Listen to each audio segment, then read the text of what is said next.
Craig, you've had a couple of days to reflect on the Iceland result by now. A day. Yeah.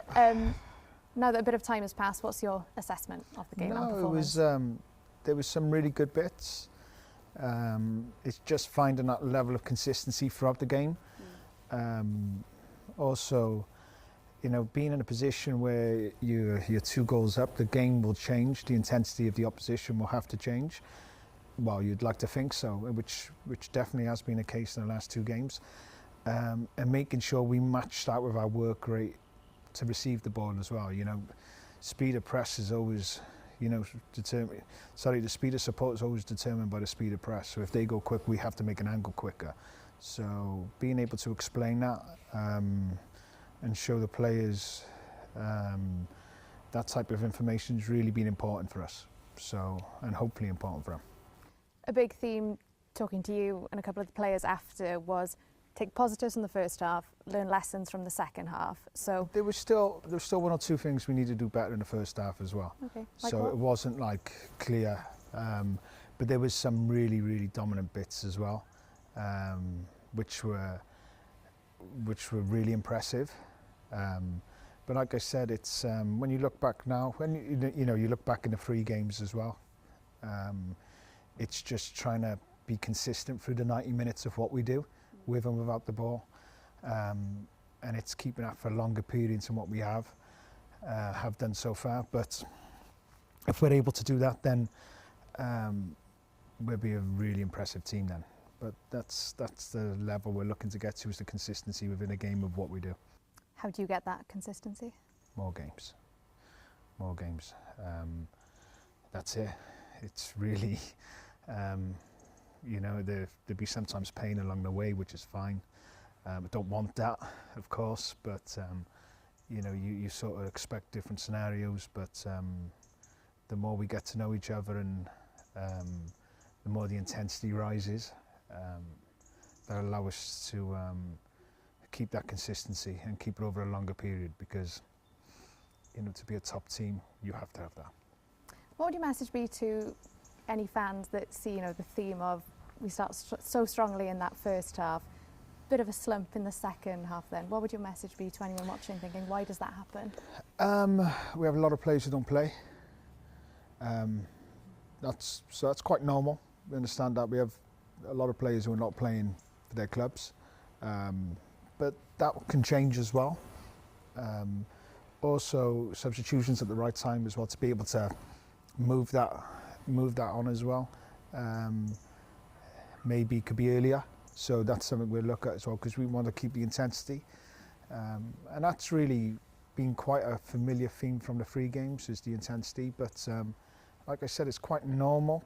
It's not, you know, like the more you see it, if we can just get this right, this will really allow us from turning, you know, because even if you look at the 2 games, okay, we were 2 up, but we had a great chance to go 3 up, and then it's a different ball game. Then it's completely different. Okay, we didn't take that chance. Then we always know with 2, 1 goal becomes very important in the game. If it's us, we sail away into the sunset. If it isn't, it becomes a really difficult game. Then momentum can change. So during that period, it's like, how can we turn that into a positive when you're 2-0 up? There you can go and make it 3, you can go and make it 4, you can go and make it 5. That's what we're going to try and work on.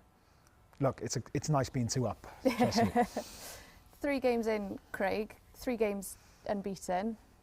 I assume you know this, but you're the first. Someone mentioned it after it. I really didn't know it. You had no idea? No idea. You're the first head coach of this country to go unbeaten in their first 3 games. Good feeling? I don't think, honestly, I don't feel that at all. No, it was straight. I don't know, it caught me by surprise. That was like, surely that's been done before. Or then I do remember we have had 1 or 2 bad years, but also recently over the last number of years with the managers we've had, I thought that would have been, but it wasn't. So yeah, I don't really look at it. I gotta be honest, I don't really look at it. Tomorrow night then, you've got the luxury now, of course, we've played Montenegro before. Yeah. I know you talked about the library a lot. So from the experience that we had out there, yeah, what would you take into tomorrow night? But I'm guessing it's a Different ball game when you're playing against them at home. Different ball game, yeah, of course. It's quite similar to what, to what we've seen. Unpredictable. They attack with a lot of numbers, but then that leaves them at the back with very few. So you have good opportunities to be able to break on them, but also they're dangerous on the counter because they don't have too many players coming back.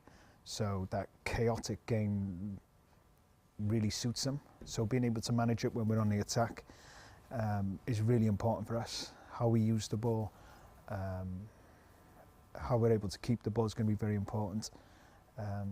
They're a dangerous team, and just due to how they play and how they set up, there's a randomness to it that, you know, whether it's by design or not, it's very difficult to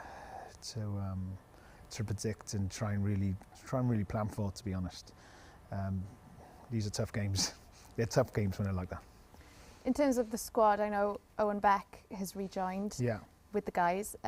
2 suspensions, Brennan Johnson, Jordan James as well in midfield. How much of a headache do you think that midfield selection is going to be? And Joe Allen as well, can we expect to see him? Yeah, we will look. You know, we have 1 or 2 players there. We're light in sixes. We knew that. I knew that when I first came in. Through the younger age groups, we're very light in that area. As a country and as a whole, we're very light in sixes. So if I was at a club and I was squad planning, need to buy there. You know, you need that cover. We don't have that luxury, which is fine, but we're able, with the flexibility of 1 or 2 profiles, be able to use them in certain roles. Obviously, bringing Joe back was key because he gives you that experience of being in and around the place. But if you watch his habits, just in training, just how he moves his body, you can see why he's had a long, and that's why he's been consistent through his career. So can we expect to see Joe back in the mix tomorrow? We'll wait and see. We've got to get, you know, we've still got another 20 odd hours towards the game, but yeah, we'll have to wait and see on that one.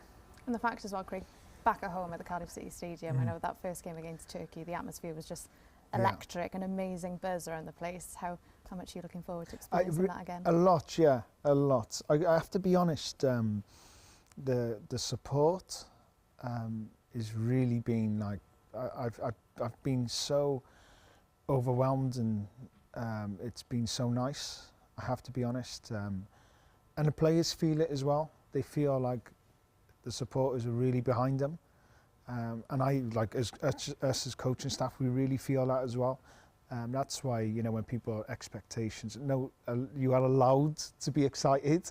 It's not for me or anyone else to try and play that down, and nor would I want to. But we have got a long road ahead.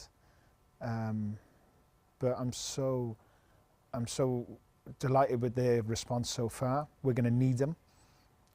But as a group of players, I'm so confident we're going to be able to give them what they want. Great, diolch yn fawr.